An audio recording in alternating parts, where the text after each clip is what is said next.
Drama جان نثار پر اس وقت پاکستانی عوام نثار ہوئی پڑی ہے۔ جان نثار کی پہلے 6 اقساط نے اس ڈرامے کو کامیابیوں کی طرف گامزن کر دیا ہے۔ یہ ڈرامہ 2 کرداروں کے ارد گرد گھومتا ہے۔ نوشیروان غزنوی ایک امیر نوجوان جو بھائی کی موت کے بعد بھاری ذمہ داریوں کا بوجھ اٹھانے پر مجبور ہو جاتا ہے۔ نوشیروان کی زندگی میں دعا کی آمد سے ایک نیا رنگ بھر جاتا ہے۔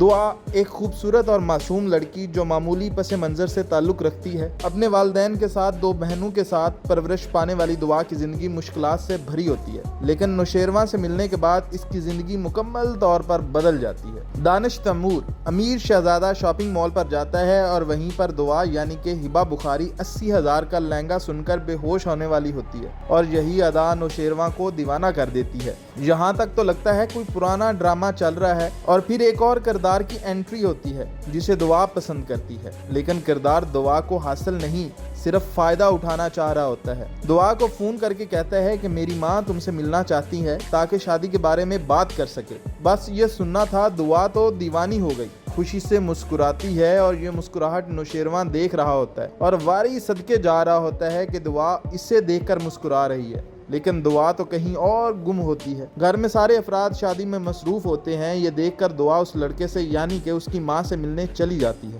لیکن جب کمرے میں جاتی ہے تو وہ اکیلا کھڑا ہوتا ہے۔ دعا پوچھتی ہے ماں کدھر ہے، جس کا جواب آتا ہے تم بیٹھو، ماں آ رہی ہے، سرپرائز ہے تمہارے لیے۔ لیکن سرپرائز دعا کو ایسا ملے گا جس کا اس نے کبھی سوچا نہیں ہوگا۔ جو پورے ڈرامے میں معصوم دعا دکھائی جا رہی ہے وہ ایک دم سے بدل جائے گی۔ اب دعا ٹھہری اس ڈرامے کی ہیروئن اتنی جلدی اور آسانی سے نوشیروان کسی اور کا اس کو فائدہ نہیں اٹھانے دے گا اور پہنچ جائے گا ہیرو بن کر بچانے کے لیے، جس کے بعد شروع ہوگی اصل نوشیروان اور دعا کی کہانی۔ لیکن سوال یہاں پر یہ ہے کہ پاکستانی ڈراماز ان گھسی پیٹی لو سٹوریز پر ہی کیوں چلتے ہیں؟ کیا پاکستانی رائٹرز کوئی ایسی سٹوری نہیں لکھ سکتے جو سبق دیتی ہو، جو تعلیم دیتی ہو، جو پاکستان کی اصل تاریخ بتاتی ہو؟ یا پھر لو سٹوری اگر بنانی ہی ہے تو کوئی نئی کہانی لے آؤ۔ لیکن پاکستانی رائٹرز ایسی سٹوریز لکھتے ہی کیوں ہیں؟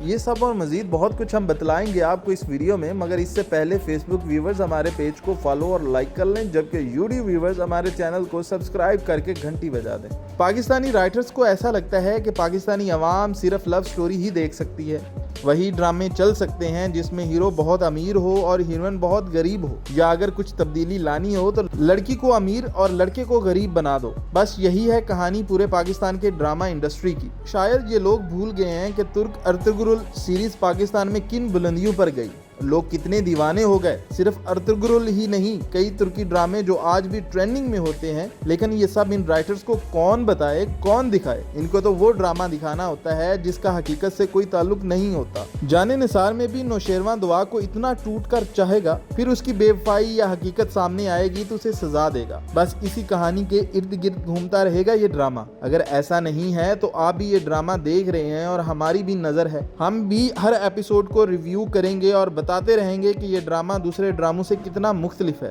تو ایسے ہی پاکستان کے تمام ٹاپ ڈراموں کا ریویو ملے گا آپ کو ہمارے پیج سے۔ اب آپ کامنٹ کر کے بتائیں کہ پاکستانی رائٹرز کے پاس آئیڈیاز کی کمی کیوں ہے، پاکستانی ویورز کو وہ ڈرامہ کیوں نہیں دکھاتے جس سے کوئی فائدہ ہو۔ اپنی قیمتی رائے سے آگاہ ضرور کریں، اور ہاں، ویڈیو کو لائک اور شیئر بھی ضرور کریں۔